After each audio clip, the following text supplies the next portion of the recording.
ਅੱਜ 17 ਮਈ ਹੈ ਦਿਨ ਬੁੱਧਵਾਰ ਹੈ। 1 ਮਹੀਨੇ ਦੇ ਅੰਦਰ ਮੋਰਿੰਡਾ ਤੇ ਪਟਿਆਲਾ ਤੋਂ ਬਾਅਦ ਰਾਜਪੁਰਾ ਦੇ ਵਿੱਚ ਵਾਪਰੀ ਬੇਅਦਬੀ ਦੀ ਤੀਜੀ ਵੱਡੀ ਘਟਨਾ। ਮੁਲਜ਼ਮ ਫੜ ਕੇ ਪੁਲਿਸ ਹਵਾਲੇ ਕੀਤਾ। ਪਰਿਵਾਰ ਮੁਲਜ਼ਮ ਨੂੰ ਮਾਨਸਿਕ ਰੋਗੀ ਕਹਿ ਕੇ ਜਾਨ ਬਖਸ਼ੀ ਦੀ ਪਾ ਰਿਹਾ ਦੁਹਾਈ। ਦੋਸ਼ੀ ਹੋਸ਼ੋ ਹਵਾਸ ਦੇ ਵਿੱਚ ਮੰਨਿਆ ਕਿ ਪਿਓ ਨੇ ਗੁਰੂ ਘਰ ਭੇਜਿਆ ਸੀ। ਜ਼ਿਮਨੀ ਚੋਣ ਜਿੱਤਣ ਤੋਂ ਬਾਅਦ ਮੁੱਖ ਮੰਤਰੀ ਮਾਨ ਨੇ ਪੰਜਾਬੀਆਂ ਦੇ ਲਈ ਕਰ ਦਿੱਤੇ 7 ਵੱਡੇ ਐਲਾਨ। ਅੰਮ੍ਰਿਤਸਰ ਦੇ ਵਿੱਚ ਅਗਵਾ ਹੋਈ 7 ਸਾਲ ਦੀ ਮਾਸੂਮ ਬੱਚੀ ਨੂੰ ਮਤਰੇਈ ਮਾਂ ਨੇ ਹੀ ਕੀਤਾ ਕਤਲ। ਘਰੇ ਮਾਰ ਕੇ ਪਿੰਡ ਦੇ ਛੱਪੜ 'ਚ ਸੁੱਟ ਕੇ ਲਾਪਤਾ ਦਾ ਰਚਿਆ ਸੀ ਡਰਾਮਾ। ਕੱਲ ਗ੍ਰਿਫਤਾਰ ਕੀਤੇ ਕਾਂਗਰਸੀ ਲੀਡਰ ਕਿੱਕੀ ਢਿੱਲੋਂ ਨੂੰ 22 ਮਈ ਤੱਕ ਪੁਲਿਸ ਰਿਮਾਂਡ ਤੇ ਭੇਜਿਆ। ਕੌਮੀ ਇਨਸਾਫ ਮੋਰਚਾ ਦਾ ਕੋਈ ਹੱਲ ਨਾ ਹੋਣ ਕਰਕੇ ਹਾਈਕੋਰਟ ਨੇ ਪੰਜਾਬ ਸਰਕਾਰ ਨੂੰ ਪਾਈ ਝਾੜ। ਡੀਜੀਪੀ ਕੀਤਾ ਤਲਬ। ਪੰਜਾਬ ਦੇ 12 ਜ਼ਿਲ੍ਹਿਆਂ ਦੇ ਵਿੱਚ ਐਨਆਈਏ ਦੀ ਛਾਪੇਮਾਰੀ। ਹੇਮਕੁੰਟ ਸਾਹਿਬ ਯਾਤਰਾ ਦੇ ਲਈ ਪਹਿਲਾ ਜਥਾ ਰਿਸ਼ੀਕੇਸ਼ ਤੋਂ ਹੋਇਆ ਰਵਾਨਾ। 20 ਨੂੰ ਪਹੁੰਚੇਗਾ ਹੇਮਕੁੰਟ ਸਾਹਿਬ। ਕਰਨਾਟਕਾ ਦਾ ਨਵਾਂ ਮੁੱਖ ਮੰਤਰੀ ਹਾਲੇ ਤੱਕ ਕਾਂਗਰਸ ਨਹੀਂ ਚੁਣ ਸਕੀ। ਇਮਰਾਨ ਖਾਨ ਨੂੰ 31 ਮਈ ਤੱਕ ਕੋਈ ਪਿਓ ਦਾ ਪੁੱਤ ਫੜ ਨਹੀਂ ਸਕਦਾ।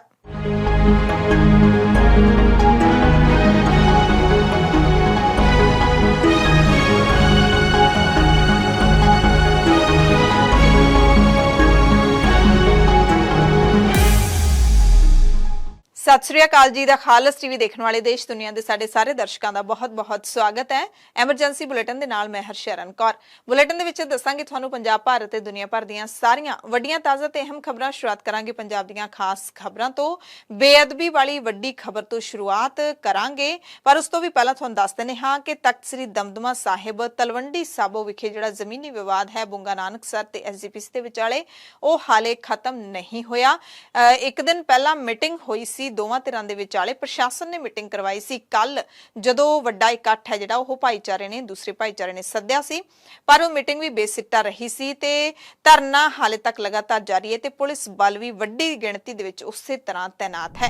ਕੌਮੀ ਅਨੁਸੂਚਿਤ ਜਾਤੀ ਕਮਿਸ਼ਨ ਦੇ ਕੌਮੀ ਚੇਅਰਮੈਨ ਵਿਜੇ ਸਾਂਪਲਾ ਨੇ ਤਖਤ ਸ੍ਰੀ ਦਮਦਮਾ ਸਾਹਿਬ ਦੇ ਵਿੱਚ ਜਿਹੜਾ ਬੁੰਗਾ ਨਾਨਕਸਰ ਤੇ ਐਸਜੀਪੀਸੀ ਦੇ ਵਿਚਾਲੇ ਜਿਹੜਾ ਵਿਵਾਦ ਚੱਲ ਰਿਹਾ ਹੈ ਉਸ ਨੂੰ ਲੈ ਕੇ ਨੋਟਿਸ ਜਾਰੀ ਕੀਤਾ ਬਠਿੰਡਾ ਪ੍ਰਸ਼ਾਸਨ ਨੂੰ। ਵਿਜੇ ਸਾਂਪਲਾ ਨੇ ਇਹ ਕਾਰਵਾਈ ਬੁੰਗਾ ਨਾਨਕਸਰ ਰਵਦਾਸੀਆ ਸਿੰਘਾਂ ਰਜਿਸਟਰਡ ਦੇ ਮੀਤ ਪ੍ਰਧਾਨ ਦੇ ਵੱਲੋਂ ਕੀਤੀ ਸ਼ਿਕਾਇਤ ਦੇ ਆਧਾਰ ਤੇ ਕੀਤੀ ਹੈ, ਜਿਸ ਵਿੱਚ ਪ੍ਰਧਾਨ ਨੇ ਦੱਸਿਆ ਕਿ 60 ਤੋਂ ਵੱਧ ਹਥਿਆਰਬੰਦ ਵਿਅਕਤੀ ਗੁਰੂ ਘਰ ਦੇ ਅੰਦਰ ਦਾਖਲ ਹੋ ਕੇ ਕਬਜ਼ਾ ਕਰਨ ਦੀ ਨੀਅਤ ਦੇ ਨਾਲ ਪਹੁੰਚੇ ਤੇ ਉਹਨਾਂ ਨੇ ਹਿੰਸਾ ਵੀ ਕੀਤੀ। ਇਸ ਦਾ ਸਖਤ ਨੋਟਿਸ ਲੈਂਦਿਆਂ ਵਿਜੇ ਸਾਂਪਲਾ ਨੇ ਬਠਿੰਡਾ ਪ੍ਰਸ਼ਾਸਨ ਨੂੰ ਨੋਟਿਸ ਜਾਰੀ ਕਰਕੇ ਤੁਰੰਤ ਕਾਰਵਾਈ ਰਿਪੋਰਟ ਪੇਸ਼ ਕਰਨ ਦੀ ਹਦਾਇਤ ਦਿੱਤੀ ਹੈ। ਸਾਂਪਲਾ ਨੇ ਅਧਿਕਾਰੀਆਂ ਨੂੰ ਚੇਤਾਵਨੀ ਵੀ ਦਿੱਤੀ ਹੈ ਕਿ ਜੇ ਕਾਰਵਾਈ ਦੀ ਰਿਪੋਰਟ ਨਿਰਧਾਰਿਤ ਸਮੇਂ ਦੇ ਵਿੱਚ ਹਾਸਲ ਨਾ ਹੋਈ ਤਾਂ ਕਮਿਸ਼ਨ ਦੇ ਵੱਲੋਂ ਭਾਰਤ ਦੇ ਸੰਵਿਧਾਨ ਦੀ ਧਾਰਾ 338 ਦੇ ਤਹਿਤ ਸਿਵਲ ਅਦਾਲਤ ਦੇ ਅਧਿਕਾਰਾਂ ਦੀ ਵਰਤੋਂ ਕੀਤੀ ਜਾ ਸਕਦੀ ਹੈ। ਇਸ ਦੇ ਨਾਲ ਹੀ ਦਿੱਲੀ ਦੇ ਵਿੱਚ ਕਮਿਸ਼ਨ ਸਾਹਮਣੇ ਨਿੱਜੀ ਤੌਰ ਤੇ ਪੇਸ਼ ਹੋਣ ਦੇ ਸੰਮਨ ਨੇ ਜਿਹੜੇ ਉਹ ਵੀ ਭੇਜੇ ਜਾ ਸਕਦੇ ਨੇ। ਸ਼ੁਰੂਆਤ ਕਰਾਂਗੇ ਰਾਜਪੁਰਾ ਦੇ ਵਿੱਚ ਜਿਹੜੀ ਬੇਅਦਬੀ ਦੀ ਵੱਡੀ ਘਟਨਾ ਵਾਪਰੀ ਹੈ ਉਸ ਖਬਰ ਤੋਂ। ਤਾਜ਼ਾ ਖਬਰ ਰਾਜਪੁਰਾ ਤੋਂ ਸਾਹਮਣੇ ਆਈ ਹੈ। ਪਟਿਆਲਾ ਅਤੇ ਮੋਰਿੰਡਾ ਤੋਂ ਬਾਅਦ ਹੁਣ ਰਾਜਪੁਰਾ ਦੇ ਵਿੱਚ ਵੀ ਬੇਅਦਬੀ ਦੀ ਵੱਡੀ ਘਟਨਾ ਸਾਹਮਣੇ ਆਈ ਹੈ। ਬੇਅਦਬੀ ਕਰਨ ਵਾਲੇ ਸ਼ਖਸ ਦਾ ਨਾਮ ਸਾਹਿਲ ਹੈ। 2 ਵਾਰੀ ਬੇਅਦਬੀ ਦੇ ਇਰਾਦੇ ਦੇ ਨਾਲ ਇਹ ਗੁਰੂ ਘਰ ਦੇ ਵਿੱਚ ਦਾਖਲ ਹੋਇਆ। ਇਸ ਨੂੰ ਹੁਣ ਪੁਲਿਸ ਨੇ ਗ੍ਰਿਫਤਾਰ ਕਰ ਲਿਆ।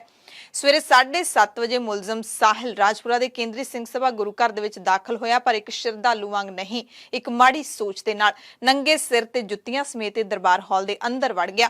ਕਮੇਟੀ ਦੇ ਪ੍ਰਧਾਨ ਅਬਰਿੰਦਰ ਸਿੰਘ ਕੰਗ ਦੇ ਮੁਤਾਬਿਕ ਇਹ ਸ਼ਖਸ ਪਹਿਲਾਂ ਨੰਗੇ ਸਿਰ ਤੇ ਬੂਟ ਪਾ ਕੇ ਗੋਲਕ ਤੱਕ ਪਹੁੰਚ ਗਿਆ ਸੀ। ਉੱਥੇ ਮੌਜੂਦ ਸੇਵਾਦਾਰਾਂ ਨੇ ਇਸ ਨੂੰ ਬਾਹਰ ਕੱਢ ਦਿੱਤਾ। ਇਸ ਤੋਂ ਬਾਅਦ ਫਿਰ ਇਹ ਉਸੇ ਤਰ੍ਹਾਂ ਅੰਦਰ ਆ ਗਿਆ। ਦੁਬਾਰਾ ਉਹੀ ਹਰਕਤ ਕੀਤੀ ਤਾਂ ਸੇਵਾਦਾਰ ਭੜਕ ਗਏ। ਮੁਲਜ਼ਮ ਸਾਹਿਲ ਮੁੜ ਤੋਂ ਗੁਰਦੁਆਰੇ ਦੇ ਅੰਦਰ ਬੂਟ ਪਾ ਕੇ ਨੰਗੇ ਸਿਰ ਬੇਅਦਬੀ ਦੀ ਮਨਸ਼ਾ ਦੇ ਨਾਲ ਦਾਖਲ ਹੋਇਆ ਸੀ ਤੇ ਫਟਾਫਟ ਸ੍ਰੀ ਗੁਰੂ ਗ੍ਰੰਥ ਸਾਹਿਬ ਜੀ ਦੇ ਸਰੂਪ ਵੱਲ ਵੱਧ ਰਿਹਾ ਸੀ, ਪਰ ਸੇਵਾਦਾਰਾਂ ਨੇ ਇਸ ਨੂੰ ਦਬੋਚ ਲਿਆ ਅਤੇ ਸੰਗਤ ਨੇ ਤੇ ਸੇਵਾਦਾਰਾਂ ਨੇ ਮਿਲ ਕੇ ਇਸ ਦੀ ਕੁੱਟਮਾਰ ਵੀ ਕੀਤੀ ਅਤੇ ਪੁਲਿਸ ਦੇ ਹਵਾਲੇ ਕਰ ਦਿੱਤਾ। ਪਤਾ ਲੱਗਿਆ ਕਿ ਬੇਅਦਬੀ ਕਰਨ ਵਾਲਾ ਸ਼ਖਸ ਸਾਹਿਲ ਗੁਰੂ ਘਰ ਦੇ ਆਲੇ ਦੁਆਲੇ ਦੇ ਹੀ ਰਹਿਣ ਵਾਲਾ ਹੈ। ਕਮੇਟੀ ਵੱਲੋਂ ਵੀ ਹੋਰ ਜ਼ੋਰ ਮੰਗ ਕਰਦੇ ਆ ਵੀ ਤੇ ਸਖਤ ਤੋਂ ਸਖਤ ਜਿਹੜੀਆਂ ਧਾਰਾਵਾਂ ਲਗਾਈਆਂ ਜਾਣ। ਸੰਗਤ ਦੇ ਵਿੱਚ ਬਹੁਤ ਰੋਸ ਹੈ, ਇਹ ਨਾ ਹੋਵੇ ਸੰਗਤ ਜਿਹੜੀ ਇਕੱਠੀ ਹੋ ਕੇ ਫੇਰ ਕੋਈ ਗਲਤ ਕਦਮ ਚੁੱਕੇ। ਮਹਾਰਾਜ ਜੀ ਗੇਟ ਦੇ ਨੇੜੇ ਪਹੁੰਚ ਗਏ ਸੀਗੇ। ਬਿਲਕੁਲ ਨੇੜੇ ਪਹੁੰਚ ਚੁੱਕਿਆ ਸੀਗਾ, ਪਰ ਸੇਵਾਦਾਰਾਂ ਨੇ ਬਹੁਤ ਹੀ ਹਿੰਮਤ ਕਰਕੇ ਇਹਨੂੰ ਜਿਹੜਾ ਕਾਬੂ ਕੀਤਾ। ਪੈਰਾਂ 'ਚ ਕੀ ਪਾਏ ਹੋਏ? ਪੈਰਾਂ ਵਿੱਚ ਇਹਨੇ ਬੂਟ ਪਾਏ ਹੋਏ ਸੀਗੇ। ਬੂਟਾਂ ਦੇ ਨਾਲ ਹੀ ਅੰਦਰ ਸਿਰ ਤੱਕ ਪਹੁੰਚਿਆ। ਸਿਰ ਤੇ ਉੱਪਰ ਕੁਝ ਰਮਾਨਾ ਵਗੈਰਾ ਸਿਰ ਨੰਗਾ ਸੀਗਾ ਬਿਲਕੁਲ। ਜਿਵੇਂ ਕਹਿ ਰਹੇ ਪਹਿਲਾਂ ਇੱਕ ਵਾਰ ਰੋਕਿਆ ਵੀ ਸੀ ਇਹਨੂੰ। ਹਾਂ, ਪਹਿਲਾਂ ਰੋਕਿਆ ਸੀਗਾ, ਬਾਹਰ ਵੀ ਕੱਢਤਾ ਸੀ, ਦੁਬਾਰਾ ਫੇਰ ਇਹ ਆ ਕੇ ਐਂਟਰ ਹੋਇਆ ਦੁਬਾਰਾ। ਫੇਰ ਸੇਵਾਦਾਰਾਂ ਨੇ ਬਹੁਤ ਹੀ ਹਿੰਮਤ ਦੇ ਨਾਲ ਇਹਨੂੰ ਕਾਬੂ ਕਰਕੇ ਜਿਹੜਾ ਅੰਦਰ ਬੰਦ ਕਰਿਆ ਤੇ ਉਸ ਤੋਂ ਬਾਅਦ ਹੁਣ ਥਾਣੇ ਲੈ ਕੇ ਆਏ ਆ। ਅਸੀਂ ਪ੍ਰਸ਼ਾਸਨ ਨੂੰ ਬੇਨਤੀ ਕਰਦੇ ਹਾਂ। ਹਾਂਜੀ, ਪੁਲਿਸ ਕੀ ਕਾਰਵਾਈ ਕਰ ਰਹੀ ਹੈ? ਪੁਲਿਸ ਹੁਣ ਕਹਿੰਦੀ ਆ ਅੰਦਰ ਹੈਗਾ ਉਹ, ਤੇ ਵੀ ਅਸੀਂ ਸਖਤ ਤੋਂ ਸਖਤ ਧਾਰਾ ਲਾਵਾਂਗੇ। ਹੁਣ ਦੇਖਦੇ ਆ ਲਾਉਂਦੇ ਕਿ ਨਹੀਂ ਲਾਉਂਦੇ, ਕਿਸ ਤਰ੍ਹਾਂ ਫਿਰ ਅਗਲਾ ਜਿਵੇਂ ਹੈ ਪ੍ਰੋਗਰਾਮ ਉਹ ਸੰਗਤ ਦੀ। ਇਸ ਘਟਨਾ ਨੂੰ ਲੈ ਕੇ ਜਿਹੜੇ ਵੀਡੀਓਜ਼ ਸਾਹਮਣੇ ਆ ਰਹੇ ਨੇ ਉਹਨਾਂ ਦੇ ਵਿੱਚ ਸੇਵਾਦਾਰ ਦੱਸ ਰਹੇ ਨੇ ਕਿ ਮੁਲਜ਼ਮ ਸਾਹਿਲ ਨੇ ਸ਼ਰਾਬ ਵੀ ਪੀਤੀ ਹੋਈ ਸੀ। ਜਦੋਂ ਇਹ ਘਟਨਾ ਵਾਪਰੀ ਉਸ ਦਰਮਿਆਨ ਉਸਦੇ ਪਿਤਾ ਵੀ ਮੌਕੇ ਤੇ ਮੌਜੂਦ ਦੇਖੇ ਗਏ। 32 ਸਾਲ ਦੇ ਨੌਜਵਾਨ ਸਾਹਿਲ ਦਾ ਪਰਿਵਾਰ ਵੀ ਸਾਹਮਣੇ ਆਇਆ ਹੈ। ਪਤਾ ਲੱਗਿਆ ਕਿ ਸਾਹਿਲ ਪੀਪਲ ਫੋਰੈਸਟ ਨਾਂ ਦੀ ਕੰਪਨੀ ਹੈ ਜਿਹੜੀ ਉਹ ਰਾਜਪੁਰਾ ਦੇ ਵਿੱਚ ਚਲਾ ਰਿਹਾ ਹੈ। ਕੋਈ ਕਹਿੰਦਾ ਹੈ ਕਿ ਚੰਡੀਗੜ੍ਹ ਦੇ ਵਿੱਚ ਨੌਕਰੀ ਕਰਦਾ ਹੈ। ਫਿਲਹਾਲ ਇਹਦੀ ਪੁਸ਼ਟੀ ਨਹੀਂ ਹੋ ਸਕੀ ਹੈ। ਸਵੇਰੇ 7:15 ਵਜੇ ਇਹ ਸ਼ਖਸ ਅੰਦਰ ਵੜਿਆ ਗੁਰੂ ਸਾਹਿਬ ਦੇ ਦਰਬਾਰ ਦੇ ਵਿੱਚ। ਸੇਵਾਦਾਰਾਂ ਨੇ ਫੜ ਕੇ ਇਹਨੂੰ ਇੱਕ ਵਾਰ ਬਾਹਰ ਕੀਤਾ ਹੈ। ਇਹ ਫਿਰ ਦੁਬਾਰਾ ਅੰਦਰ ਵੜ ਕੇ ਇੱਕ ਬੀਬੀ ਦੇ ਵੀ ਇਹਨੇ ਥੱਪੜ ਮਾਰਿਆ, ਤਾਂ ਉੱਥੋਂ ਫੜ ਕੇ ਇਹਨੂੰ ਫਿਰ ਅਸੀਂ ਅੰਦਰ ਬਿਠਾਇਆ। ਜੋ ਸਾਨੂੰ ਪਤਾ ਲੱਗਿਆ ਨਾਲ ਦੀ ਨਾਲ ਸਾਰੇ ਸਿੰਘ ਸਟਾਫ ਜਿੰਨਾ ਸੀ ਉਹ ਇਕੱਠਾ ਹੋ ਗਿਆ। ਇਹਨੂੰ ਪੁੱਛਗਿੱਛ ਕੀਤੀ, ਇਹ ਦੱਸਦਾ ਨਹੀਂ ਸੀ, ਕੁਝ ਬੋਲਦਾ ਨਹੀਂ ਸੀਗਾ। ਤਾਂ ਬਾਅਦ ਵਿੱਚ ਇਹ ਦੱਸਦਾ ਵੀ ਮੇਰੇ ਫਾਦਰ ਨੇ ਮੈਨੂੰ ਇੱਥੇ ਭੇਜਿਆ, ਇੰਨਾ ਕੀ ਬੋਲਿਆ ਇਹ।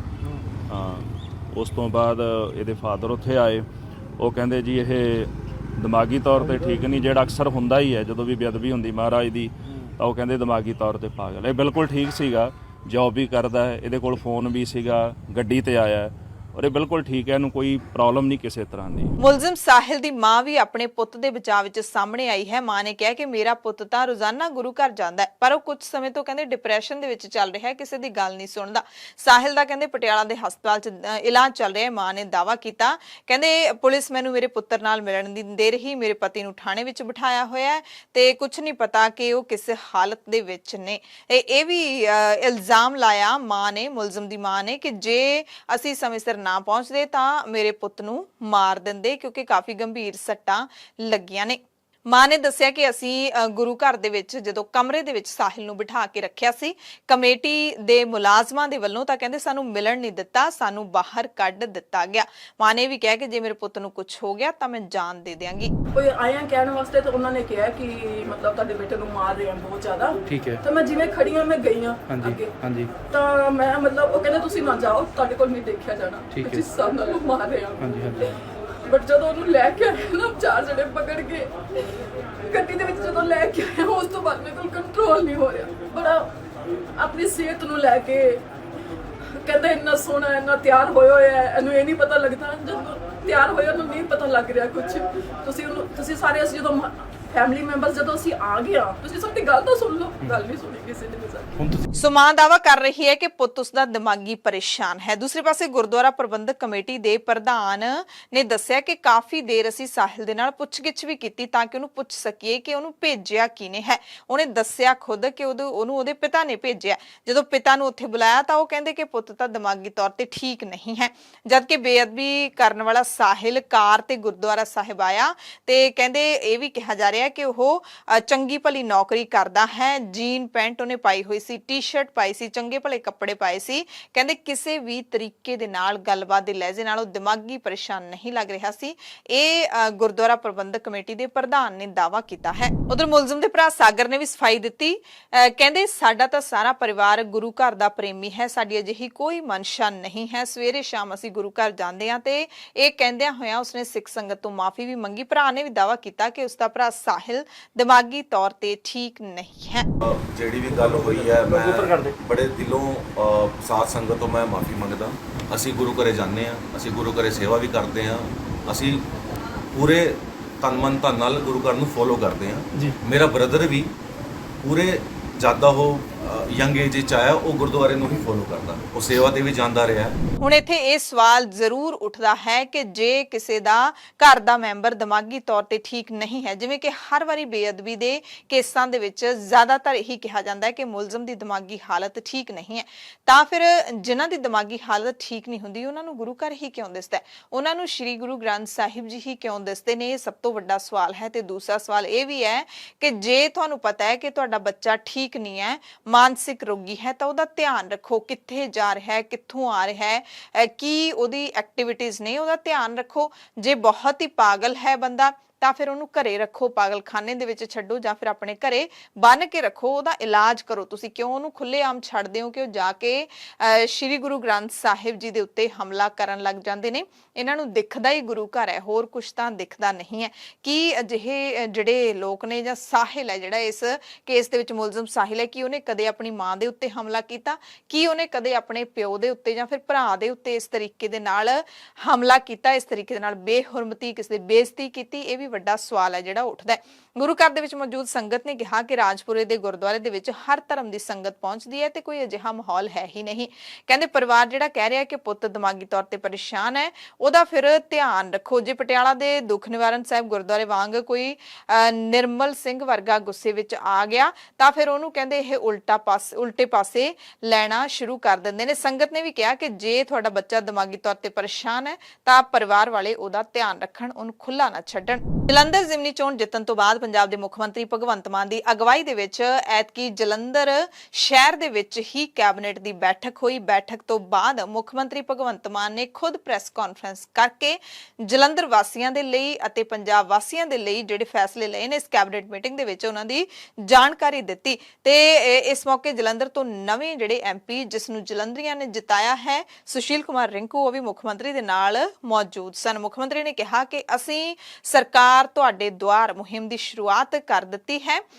ਇਸ ਦੇ ਤਹਿਤ ਜਿਹੜੀਆਂ ਪੰਜਾਬ ਸਰਕਾਰ ਦੀਆਂ ਕੈਬਨਿਟ ਬੈਠਕਾਂ ਨੇ ਉਹ ਪੰਜਾਬ ਦੇ ਹਰ ਜ਼ਿਲ੍ਹੇ ਦੇ ਵਿੱਚ ਹੋਣਗੀਆਂ, ਹਰ ਸ਼ਹਿਰ ਦੇ ਵਿੱਚ ਹੋਣਗੀਆਂ। ਅਸੀਂ ਤੁਹਾਡੇ ਦਰਵਾਜ਼ੇ ਤੇ ਆ ਕੇ ਤੁਹਾਡੀਆਂ ਮੁਸੀਬਤਾਂ ਸੁਣਾਂਗੇ। ਤੇ ਸਭ ਤੋਂ ਪਹਿਲਾਂ ਮੁੱਖ ਮੰਤਰੀ ਨੇ ਜਲੰਧਰ ਵਾਸੀਆਂ ਦਾ ਵੋਟਾਂ ਪਾਉਣ ਦੇ ਲਈ ਧੰਨਵਾਦ ਵੀ ਕੀਤਾ। ਸਰਕਾਰ ਤੁਹਾਡੇ ਦੁਆਰ ਲੜੀ ਦੇ ਤਹਿਤ ਅੱਜ ਜਲੰਧਰ ਦੀ ਵਾਰੀ। ਜਲੰਧਰ ਦੇ ਲੋਕਾਂ ਨੇ ਜੋ ਫਤਵਾ ਦਿੱਤਾ ਉਹ ਇੰਨਾ ਹੌਸਲਾ ਅਫਜ਼ਾਈ ਕਰਨ ਵਾਲਾ ਹੈ ਔਰ ਇੰਨਾ ਜ਼ਿਆਦਾ ਜਾਨੀ ਕਿ ਸਰਕਾਰ ਲਈ, ਪੰਜਾਬ ਸਰਕਾਰ ਲਈ, ਖਾਸ ਤੌਰ ਤੇ ਮੇਰੇ ਲਈ ਪਰਸਨਲ ਵੀ, ਕਿਉਂਕਿ ਮੈਂ ਪਰਸਨਲ ਆਪਣੇ ਬੇਨਤੀ ਕੀਤੀ ਸੀ ਲੋਕਾਂ ਨੂੰ ਕਿ ਮੇਰਾ ਹੌਸਲਾ ਬਹੁਤ ਵੱਧ ਜਾਊਗਾ ਜੇ ਤੁਸੀਂ ਜਲੰਧਰ ਤੋਂ ਸਾਡੇ ਮੈਂਬਰ ਪਾਰਲੀਮੈਂਟ ਨੂੰ ਚੁਣ ਕੇ ਭੇਜੋਗੇ ਤਾਂ ਅਸੀਂ ਦੁੱਗਣੇ ਤਿੱਗਣੇ ਚੌਗਣੇ ਹੌਸਲੇ ਨਾਲ ਕੰਮ ਕਰਾਂਗੇ। ਸੋ ਅੱਜ ਜਲੰਧਰ ਵਾਸੀਆਂ ਦਾ ਧੰਨਵਾਦ ਕਰਨ ਵੀ ਆਏ ਹਾਂ। ਮੇਰੇ ਨਾਲ newly elected member parliament Sushil Kumar Rinku ਜੀ ਵੀ ਮੌਜੂਦ ਨੇ। ਇਸ ਮੌਕੇ ਪੰਜਾਬ ਕੈਬਨਿਟ ਦੇ ਵੱਲੋਂ ਜਿਹੜੇ ਵੱਡੇ ਫੈਸਲੇ ਲਏ ਗਏ ਨੇ ਉਹਨਾਂ ਦੀ ਜਾਣਕਾਰੀ ਦਿੰਦਿਆਂ ਮੁੱਖ ਮੰਤਰੀ ਨੇ ਦੱਸਿਆ ਕਿ ਪੰਜਾਬ ਦੇ ਆਬਕਾਰੀ ਵਿਭਾਗ ਦੇ ਵਿੱਚ 18 ਨਵੀਆਂ ਪੋਸਟਾਂ ਨੂੰ ਪ੍ਰਵਾਨਗੀ ਦਿੱਤੀ ਗਈ ਹੈ। ਸਰਕਾਰੀ ਆਯੁਰਵੈਦ ਹਸਪਤਾਲ ਪਟਿਆਲਾ ਤੇ ਗੁਰੂ ਰਵਿਦਾਸ ਯੂਨੀਵਰਸਿਟੀ ਹੁਸ਼ਿਆਰਪੁਰ ਦਾ ਰਲੇਵਾਂ ਕਰਨ ਦਾ ਐਲਾਨ ਕਰ ਦਿੱਤਾ ਗਿਆ ਹੈ, ਯਾਨੀ ਕਿ ਆਯੁਰਵੈਦਿਕ ਹਸਪਤਾਲ ਪਟਿਆਲਾ ਜਿਹੜਾ ਉਹ ਯੂਨੀਵਰਸਿਟੀ ਦੇ ਅੰਡਰ ਹੋ ਜਾਵੇਗਾ। ਪੰਜਾਬ ਦੇ ਵਿੱਚ ਜਿਹੜੇ ਮਾਲ ਪਟਵਾਰੀ ਨੇ, ਮਾਲ ਮਹਿਕਮੇ ਦੇ ਪਟਵਾਰੀ ਨੇ, ਉਹਨਾਂ ਦਾ ਪ੍ਰੋਬੇਸ਼ਨ ਪੀਰੀਅਡ, ਜਦੋਂ ਉਹ ਨੌਕਰੀ ਜੁਆਇਨ ਕਰਦੇ ਸਨ ਤਾਂ ਪ੍ਰੋਬੇਸ਼ਨ ਪੀਰੀਅਡ ਹੁੰਦਾ ਹੈ, ਉਸ ਨੂੰ ਟ੍ਰੇਨਿੰਗ ਪੀਰੀਅਡ ਮੰਨਿਆ ਜਾਂਦਾ ਸੀ। ਉਹਨੂੰ ਹੁਣ 1.5 ਸਾਲ ਤੋਂ ਘਟਾ ਕੇ 1 ਸਾਲ ਕਰ ਦਿੱਤਾ ਗਿਆ ਤੇ ਉਹ ਹੁਣ ਟ੍ਰੇਨਿੰਗ ਪੀਰੀਅਡ ਨਹੀਂ ਹੋਵੇਗਾ, ਪ੍ਰੋਬੇਸ਼ਨ ਪੀਰੀਅਡ ਦੇ ਵਿੱਚ ਹੀ ਗਿਣਿਆ ਜਾਵੇਗਾ। ਯਾਨੀ ਕਿ ਜਿਹੜੇ ਦਿਨ ਤੋਂ ਇਹ ਨੌਕਰੀ ਜੁਆਇਨ ਕਰਨਗੇ ਉਹਨਾਂ ਨੂੰ ਉਸ ਨੂੰ ਨੌਕਰੀ ਦਾ ਹਿੱਸਾ ਹੀ ਮੰਨਿਆ ਜਾਵੇਗਾ, ਜਦਕਿ ਪਹਿਲਾਂ 1.5 ਸਾਲ ਦੀ ਟ੍ਰੇਨਿੰਗ ਪੂਰੀ ਹੋਣ ਤੋਂ ਬਾਅਦ ਜਦੋਂ ਬੰਦੇ ਦੇ ਦਿਨ ਸ਼ੁਰੂ ਹੁੰਦੇ ਸੀ ਨੌਕਰੀ ਦੇ, ਉਸ ਨੂੰ ਹੀ ਨੌਕਰੀ ਦਾ ਹਿੱਸਾ ਮੰਨਿਆ ਜਾਂਦਾ ਸੀ। ਇਸ ਦੇ ਨਾਲ ਹੀ 497 ਸਫਾਈ ਸੇਵਕਾਂ ਦੀ ਸੇਵਾ ਵੀ 1 ਸਾਲ ਵਧਾ ਦਿੱਤੀ ਗਈ ਹੈ। ਪੰਜਾਬ ਐਗਰੀਕਲਚਰ ਯੂਨੀਵਰਸਿਟੀ ਦੇ ਮਾਸਟਰ ਕੇਡਰ ਦੇ ਵਿਗਿਆਨੀਆਂ ਦੇ ਮੁਤਾਬਿਕ ਹੀ ਹੁਣ ਗੜਵਾਸੂ ਦੇ ਅਧਿਆਪਕਾਂ ਨੂੰ ਵੀ UGC ਦੇ ਮੁਤਾਬਿਕ ਸੋਧੇ ਹੋਏ ਤਨਖਾਹ ਸਕੇਲ ਦੇ ਮੁਤਾਬਿਕ ਸੈਲਰੀ ਮਿਲੇਗੀ। ਮਾਨਸਾ ਜ਼ਿਲ੍ਹੇ ਦੇ ਗੋਬਿੰਦਪੁਰਾ ਦੇ ਵਿੱਚ ਜ਼ਮੀਨ ਐਕਵਾਇਰ ਕੀਤੀ ਗਈ ਸੀ ਪਾਵਰ ਪਲਾਂਟ ਬਣਾਉਣ ਦੇ ਲਈ ਤੇ ਆਪ ਸਰਕਾਰ ਨੇ ਫੈਸਲਾ ਲਿਆ ਕਿ ਇੱਥੇ ਹੁਣ ਸੋਲਰ ਅਤੇ ਰੀਨਿਊਏਬਲ એનર્ਜੀ ਵਾਸਤੇ ਵੀ ਮਨਜ਼ੂਰੀ ਦੇ ਦਿੱਤੀ ਗਈ ਹੈ। ਜਲੰਧਰ ਵਾਸੀਆਂ ਦੇ ਲਈ ਵੱਡਾ ਐਲਾਨ ਕੀਤਾ ਹੈ ਮੁੱਖ ਮੰਤਰੀ ਭਗਵੰਤ ਮਾਨ ਨੇ। 95 ਕਰੋੜ 16 ਲੱਖ ਰੁਪਏ ਦੀ ਰਾਸ਼ੀ ਜਾਰੀ ਕਰ ਦਿੱਤੀ ਹੈ ਤੇ ਮੁੱਖ ਮੰਤਰੀ ਮਾਨ ਨੇ ਦਾਅਵਾ ਕੀਤਾ ਕਿ ਨਤੀਜਿਆਂ ਦੇ 1 ਹਫ਼ਤੇ ਦੇ ਅੰਦਰ ਹੀ ਅਸੀਂ ਜਲੰਧਰ ਵਾਸੀਆਂ ਦੇ ਲਈ ਕੰਮ ਕਰਨਾ ਸ਼ੁਰੂ ਕਰ ਦਿੱਤਾ ਹੈ। ਕਹਿੰਦੇ ਇੱਥੇ ਲੋਕਾਂ ਦੀ ਲੰਬੇ ਸਮੇਂ ਤੋਂ ਮੰਗ ਆਦਮਪੁਰ ਸੜਕ ਬਣਾਉਣ ਦੀ ਸੀ। ਇਸ ਸੜਕ ਦਾ ਕੰਮ ਸਤੰਬਰ ਤੋਂ ਵੀ ਪਹਿਲਾਂ ਪੂਰਾ ਹੋ ਜਾਏਗਾ। ਇਸ ਤੋਂ ਇਲਾਵਾ ਮੁੱਖ ਮੰਤਰੀ ਮਾਨ ਨੇ ਗੁਰਾਇਆ ਤੋਂ ਜਟਿਆਲਾ ਰੋਡ ਸੜਕ ਨੂੰ ਵੀ ਛੇਤੀ ਬਣਾਉਣ ਦਾ ਐਲਾਨ ਕੀਤਾ ਤੇ ਦਾਅਵਾ ਕੀਤਾ ਕਿ ਅਸੀਂ ਜੋ ਕਹਿੰਦੇ ਆ ਉਹ ਕਰਦੇ ਹਾਂ, ਵਾਅਦੇ ਪੂਰੇ ਕਰਾਂਗੇ, ਜਲੰਧਰ ਨੂੰ ਸਮਾਰਟ ਸਿਟੀ ਬਣਾਵਾਂਗੇ। ਤੋਂ ਪਹਿਲੀ ਕਿਸ਼ਤ ਜਿਹੜੀ ਹੈ ਸਹੁੰ ਚੁੱਕਣ ਤੋਂ ਪਹਿਲਾਂ ਹੀ, MP ਦੇ ਸਹੁੰ ਚੁੱਕਣ ਤੋਂ ਪਹਿਲਾਂ ਹੀ ਅਸੀਂ ਪਹਿਲੀ ਕਿਸ਼ਤ 95 ਕਰੋੜ 16 ਲੱਖ ਦੀ ਜਲੰਧਰ ਸ਼ਹਿਰ ਵਾਸਤੇ ਜਾਰੀ ਕਰਤੀ ਤੇ ਇਹਦੀ ਡਿਟੇਲ ਜਿਹੜੀ ਹੈ ਤੁਹਾਨੂੰ ਬਾਅਦ ਚ ਮਿਲ ਜਾਊਗੀ ਕਿ ਕਿਹੜੇ ਕੰਮਾਂ ਲਈ ਕਿੰਨੇ ਪੈਸੇ ਰੱਖੇ ਗਏ ਨੇ।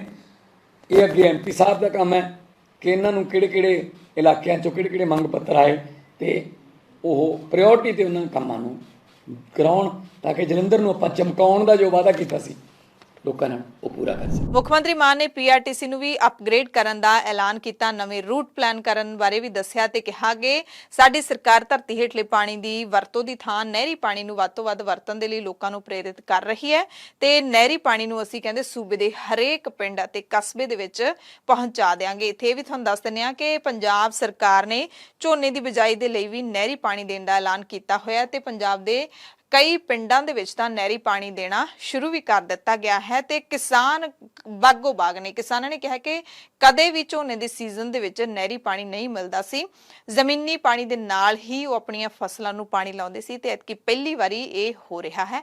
ਇਸ ਦੇ ਲਈ ਭਗਵੰਤ ਮਾਨ ਸਰਕਾਰ ਸ਼ਾਬਾਸ਼ ਦੀ ਹੱਕਦਾਰ ਹੈ। ਪੀਆਰਟੀਸੀ ਜਿਹੜੀ ਹੈ ਉਹ 1 ਸਾਲ ਦੇ ਵਿੱਚ ਪ੍ਰੋਫਿਟ 'ਚ ਆ ਗਈ। ਉਹ ਪੀਆਰਟੀਸੀ ਨਵੀਆਂ ਇਲੈਕਟ੍ਰਿਕ ਵਹੀਕਲ ਪੀਆਰਟੀਸੀ ਵਾਸਤੇ ਖਰੀਦਾਂਗੇ, ਪੀਆਰਟੀਸੀ ਨੂੰ ਅਪਡੇਟ ਕਰਾਂਗੇ। ਪੰਜਾਬ ਦੀਆਂ ਨਹਿਰਾਂ ਦਾ ਪਾਣੀ ਅਸੀਂ ਪੰਜਾਬ ਦੇ ਹਰ ਸੰਭਵ ਖੇਤਾਂ ਦੇ ਕੰਨੀ ਵਾਲੇ ਕਿਆਰੇ ਤੱਕ ਵੀ ਪਹੁੰਚਾਵਾਂਗੇ। ਤੁਸੀਂ ਪਰਸੋਂ ਦੀ ਇੱਕ ਵੀਡੀਓ ਦੇਖੀ ਹੋਣੀ, ਅਬੋਹਰ ਦਾ ਬੰਦਾ ਇੱਕ ਕਹਿ ਰਿਹਾ ਕਿ 20 ਸਾਲ ਹੋ ਗਏ ਜੀ ਪਹਿਲੀ ਵਾਰ ਪਨੀਰੀ ਨਹਿਰ ਦੇ ਪਾਣੀ ਨਾਲ ਬੀਜ ਰਹੇ ਹਾਂ। 20 ਸਾਲ ਦਾ ਮਤਲਬ ਉਹ ਕੀ ਕਹਿ ਗਿਆ ਜੀ? ਇਹਦਾ ਮਤਲਬ ਸਾਰੀਆਂ ਸਰਕਾਰਾਂ ਨੂੰ ਕਹਿ ਗਿਆ ਕਿ ਤੁਸੀਂ ਕਦੇ ਨਹੀਂ ਕੁਝ ਕੀਤਾ। ਜਨਵਰੀ ਮਹੀਨੇ ਤੋਂ ਚੰਡੀਗੜ੍ਹ ਮੋਹਾਲੀ ਬਾਰਡਰ ਤੇ ਬੰਦੀ ਸਿੰਘਾਂ ਦੀ ਰਿਹਾਈ ਨੂੰ ਲੈ ਕੇ ਚੱਲ ਰਹੇ ਕੌਮੀ ਇਨਸਾਫ ਮੋਰਚੇ ਤੇ ਪੰਜਾਬ ਹਰਿਆਣਾ ਹਾਈ ਕੋਰਟ ਸਖਤ ਹੋ ਗਈ ਹੈ। ਅਦਾਲਤ ਨੇ ਡੀਜੀਪੀ ਗੌਰਵ ਯਾਦਵ ਨੂੰ ਤਲਬ ਕਰ ਲਿਆ। 24 ਮਈ ਨੂੰ ਨਿੱਜੀ ਤੌਰ ਤੇ ਪੇਸ਼ ਹੋਣ ਦੇ ਨਿਰਦੇਸ਼ ਦੇ ਦਿੱਤੇ ਨੇ। ਅਦਾਲਤ ਨੇ ਫਟਕਾਰ ਲਾਉਂਦੇ ਹੋਏ ਕਿਹਾ ਕਿ ਜਦੋਂ ਤੁਹਾਨੂੰ 1 ਮਹੀਨੇ ਦੇ ਅੰਦਰ ਕੌਮੀ ਇਨਸਾਫ ਮੋਰਚੇ ਦੇ ਨਾਲ ਸ਼ਾਂਤਮਈ ਤਰੀਕੇ ਨਾਲ ਗੱਲਬਾਤ ਕਰਕੇ ਧਰਨੇ ਦੀ ਥਾਂ ਸ਼ਿਫਟ ਕਰਨ ਜਾਂ ਫਿਰ ਇਸ ਨੂੰ ਖਤਮ ਕਰਨ ਦਾ ਸਮਾਂ ਦਿੱਤਾ ਗਿਆ ਸੀ ਤਾਂ ਉਸ ਤੇ ਕਾਰਵਾਈ ਕਿਉਂ ਨਹੀਂ ਕੀਤੀ ਗਈ। 17 ਮਈ ਤੱਕ ਪੰਜਾਬ ਹਰਿਆਣਾ ਹਾਈ ਕੋਰਟ ਨੇ ਪੰਜਾਬ ਪੁਲਿਸ ਅਤੇ ਸਰਕਾਰ ਨੂੰ ਸਮਾਂ ਦਿੱਤਾ ਸੀ। ਪਿਛਲੀ ਸੁਣਵਾਈ ਦੌਰਾਨ ਪੰਜਾਬ ਪੁਲਿਸ ਨੇ ਕਿਹਾ ਸੀ ਕਿ ਪ੍ਰਦਰਸ਼ਨ ਕਰ ਰਹੀਆਂ ਸਿੱਖ ਜਥੇਬੰਦੀਆਂ ਦੇ ਨਾਲ ਸਾਡੀ ਗੱਲਬਾਤ ਚੱਲ ਰਹੀ ਹੈ, ਸਮਾਂ ਲੱਗੂਗਾ, ਸਾਨੂੰ 1 ਮਹੀਨੇ ਦਾ ਸਮਾਂ ਦੇ ਦਿਓ। ਪਰ 1 ਮਹੀਨੇ ਦੇ ਵਿੱਚ ਵੀ ਇਹ ਮਸਲਾ ਹੱਲ ਨਹੀਂ ਹੋਇਆ। ਹਾਈ ਕੋਰਟ ਦਾ ਇਤਰਾਜ਼ ਹੈ ਕਿ ਧਰਨੇ ਦਾ ਹਾਲੇ ਤੱਕ ਕੁਝ ਬਣਿਆ ਕਿਉਂ ਨਹੀਂ। ਮੋਹਾਲੀ ਦੇ ਵਿੱਚ ਚੱਲ ਰਹੇ ਕੌਮੀ ਇਨਸਾਫ ਮੋਰਚੇ ਨੂੰ ਹਟਾਉਣ ਦੇ ਲਈ ਚੰਡੀਗੜ੍ਹ ਡਰਾਈਵ ਸੇਫ ਆਰਗੇਨਾਈਜੇਸ਼ਨ ਨੇ ਪੰਜਾਬ ਤੇ ਹਰਿਆਣਾ ਹਾਈ ਕੋਰਟ ਦੇ ਵਿੱਚ ਜਨਹਿਤ ਪਟੀਸ਼ਨ ਦਾਇਰ ਕੀਤੀ ਸੀ। ਪਟੀਸ਼ਨਰ ਨੇ ਮੰਗ ਕੀਤੀ ਸੀ ਕਿ ਧਰਨੇ ਕਰਕੇ ਲੋਕਾਂ ਨੂੰ ਪਰੇਸ਼ਾਨੀ ਦਾ ਸਾਹਮਣਾ ਕਰਨਾ ਪੈ ਰਿਹਾ ਹੈ, ਜਿਸ ਨੂੰ ਅਦਾਲਤ ਨੇ ਬਿਲਕੁਲ ਜਾਇਜ਼ ਠਹਿਰਾਇਆ ਸੀ। ਇਸੇ ਸਾਲ 7 ਜਨਵਰੀ ਨੂੰ ਚੰਡੀਗੜ੍ਹ ਮੋਹਾਲੀ ਦੀ ਹੱਦ ਤੇ ਵਾਈਪੀਐਸ ਚੌਂਕ ਦੇ ਵਿੱਚ ਸਿੱਖ ਸੰਗਤਾਂ ਨੇ ਬੰਦੀ ਸਿੰਘਾਂ ਦੀ ਰਿਹਾਈ ਸਮੇਤ ਸ੍ਰੀ ਗੁਰੂ ਗ੍ਰੰਥ ਸਾਹਿਬ ਜੀ ਦੇ ਲਾਪਤਾ ਪਾਵਨ ਸਰੂਪਾਂ ਦੀ ਨਿਰਪੱਖ ਜਾਂਚ ਕਰਵਾਉਣ ਸਮੇਤ ਹੋਰ ਮੰਗਾਂ ਨੂੰ ਲੈ ਕੇ ਪੱਕਾ ਮੋਰਚਾ ਉਦੋਂ ਤੋਂ ਲੈ ਕੇ ਲਾਇਆ ਹੋਇਆ। ਕੌਮੀ ਜਾਂਚ ਏਜੰਸੀ NIA ਨੇ ਅੱਤਵਾਦ ਤੇ ਨਸ਼ੀਲੇ ਪਦਾਰਥਾਂ ਦੇ ਸਮਗਲਰਾਂ ਤੇ ਗੈਂਗਸਟਰਾਂ ਦੇ ਗੱਠਜੋੜ ਦੇ ਮਾਮਲਿਆਂ ਦੇ ਵਿੱਚ ਪੰਜਾਬ, ਹਰਿਆਣਾ, ਰਾਜਸਥਾਨ, UP, ਉੱਤਰਾਖੰਡ ਤੇ ਮੱਧ ਪ੍ਰਦੇਸ਼ ਦੇ ਵਿੱਚ 100 ਤੋਂ ਵੱਧ ਟਿਕਾਣਿਆਂ ਤੇ ਤਲਾਸ਼ੀ ਲਈ ਛਾਪੇਮਾਰੀ ਕੀਤੀ। NIA ਪੰਜਾਬ ਪੁਲਿਸ ਦੇ ਸਹਿਯੋਗ ਨਾਲ ਸੂਬੇ ਦੇ 12 ਜ਼ਿਲ੍ਹਿਆਂ ਦੇ ਵਿੱਚ 58 ਥਾਵਾਂ ਦੀ ਤਲਾਸ਼ੀ ਲੈਣ ਪਹੁੰਚੀ। ਹਾਲਾਂਕਿ ਪੁਲਿਸ ਨੇ ਅੰਕੜੇ ਹੋਰ ਦੱਸੇ ਨੇ। ਪੰਜਾਬ ਪੁਲਿਸ ਦੇ ਵੱਲੋਂ 143 ਥਾਵਾਂ ਤੇ ਘੇਰਾਬੰਦੀ ਕਰਕੇ ਵੱਖਰੇ ਤੌਰ ਤੇ ਤਲਾਸ਼ੀ ਲਈ ਗਈ। ਵੱਖ-ਵੱਖ ਟੀਮਾਂ ਮੋਗਾ ਦੇ ਤਲਵੰਡੀ, ਘੇਰੀਆਂ, ਧੂੜਕੋਟ, ਨਿਧਾਨ ਵਾਲਾ ਤੇ ਨਿਹਾਲ ਸਿੰਘ ਵਾਲਾ ਦੇ ਵਿੱਚ ਕੁਝ ਘਰਾਂ ਦੇ ਵਿੱਚ ਤਲਾਸ਼ੀ ਲੈਣ ਪਹੁੰਚੀਆਂ। ਮੋਗਾ ਦੇ ਰਜਿੰਦਰ ਨਗਰ ਦੇ ਵਿੱਚ ਵੀ ਇੱਕ ਵਪਾਰੀ ਦੇ ਘਰੇ ਤਲਾਸ਼ੀ ਲਈ ਗਈ। NIA ਮੁਕਤਸਰ ਜ਼ਿਲ੍ਹੇ ਦੇ ਵਿੱਚ 2 ਤੇ ਫਿਰੋਜ਼ਪੁਰ ਦੇ ਵਿੱਚ 3 ਥਾਵਾਂ ਦੀ ਤਲਾਸ਼ੀ ਲੈਣ ਪਹੁੰਚੀ। ਹਰਿਆਣਾ ਦੇ ਵਿੱਚ ਸਿਰਸਾ, ਝੱਜਰ, ਬਹਾਦਰਗੜ੍ਹ ਤੇ ਗੁਰੂਗ੍ਰਾਮ ਦੇ ਵਿੱਚ ਕਈ ਥਾਵਾਂ ਦੀ ਘਰਾਂ ਦੀ ਅਤੇ ਕਾਰੋਬਾਰੀ ਟਿਕਾਣਿਆਂ ਦੀ ਤਲਾਸ਼ੀ ਲਈ ਗਈ। ਗੁਰੂਗ੍ਰਾਮ ਦੇ ਵਿੱਚ ਇੱਕ ਕਾਰੋਬਾਰੀ ਦੇ ਘਰ ਤੇ ਛਾਪਾ ਮਾਰਿਆ ਗਿਆ ਤੇ NIA ਤੇ ਪੰਜਾਬ ਪੁਲਿਸ ਨੇ ਜਿਹੜਾ ਸਾਂਝਾ ਆਪਰੇਸ਼ਨ ਚਲਾਇਆ। ਉਸ ਤੋਂ ਬਾਅਦ ਪੰਜਾਬ ਪੁਲਿਸ ਤੇ BSF ਨੇ ਸਾਂਝੀ ਪ੍ਰੈਸ ਕਾਨਫਰੰਸ ਕੀਤੀ। ADGP ਅਰਪਿਤ ਸ਼ੁਕਲਾ ਨੇ ਦੱਸਿਆ ਕਿ ਪੰਜਾਬ ਦੇ 7 ਜ਼ਿਲ੍ਹਿਆਂ ਦੇ ਵਿੱਚ ਆਪਰੇਸ਼ਨ ਚਲਾਇਆ ਗਿਆ। ਨਸ਼ਿਆਂ ਦੇ ਚੱਲ ਰਹੇ ਕਾਰੋਬਾਰ ਤੇ ਨੈਟਵਰਕ ਨੂੰ ਤੋੜਨ ਦੇ ਲਈ ਕਹਿੰਦੇ ਅਸੀਂ ਪੂਰੀ ਕੋਸ਼ਿਸ਼ ਕਰ ਰਹੇ ਹਾਂ ਤੇ ਸਾਰੀਆਂ ਏਜੰਸੀਆਂ ਮਿਲ ਕੇ ਕੰਮ ਕਰ ਰਹੀਆਂ ਨੇ। NIA ਤੇ ਪੰਜਾਬ ਪੁਲਿਸ ਦੇ ਸਾਂਝੇ ਆਪਰੇਸ਼ਨ ਦੌਰਾਨ ਛਾਪੇਮਾਰੀ ਕੀਤੀ ਗਈ। ਨਸ਼ਿਆਂ ਤੇ ਗੈਂਗਸਟਰਾਂ ਨੂੰ ਤੋੜਨ ਦੇ ਲਈ ਇਹ ਸਾਂਝੀ ਕਾਰਵਾਈ ਕੀਤੀ ਗਈ। ਇਸ ਸਾਰੀ ਕਾਰਵਾਈ ਦੇ ਦੌਰਾਨ ਕਹਿੰਦੇ NIA ਨੇ 50 ਥਾਵਾਂ ਤੇ ਪੰਜਾਬ ਪੁਲਿਸ ਨੇ 142 ਗੈਂਗਸਟਰਾਂ ਤੇ ਉਹਨਾਂ ਨੂੰ ਸਹਿਯੋਗ ਕਰਨ ਵਾਲਿਆਂ ਦੇ ਟਿਕਾਣਿਆਂ ਤੇ ਰੇਡਾਂ ਕੀਤੀਆਂ। ADGP ਨੇ ਇਹ ਵੀ ਦੱਸਿਆ ਕਿ BSF ਦਾ ਕੰਮ ਸਰਹੱਦਾਂ ਦੀ ਸੁਰੱਖਿਆ ਕਰਨਾ ਹੈ, ਪਰ ਹੁਣ ਨਸ਼ੇ ਦੀ ਸਪਲਾਈ ਡਰੋਨਾਂ ਰਾਹੀਂ ਕੀਤੇ ਜਾਣ ਕਰਕੇ ਪੰਜਾਬ ਪੁਲਿਸ ਦਾ ਕੰਮ ਵੀ ਵੱਧ ਗਿਆ ਤੇ ਦੋਵੇਂ ਆਪਸੀ ਸਹਿਯੋਗ ਦੇ ਨਾਲ ਕੰਮ ਕਰ ਰਹੇ ਨੇ।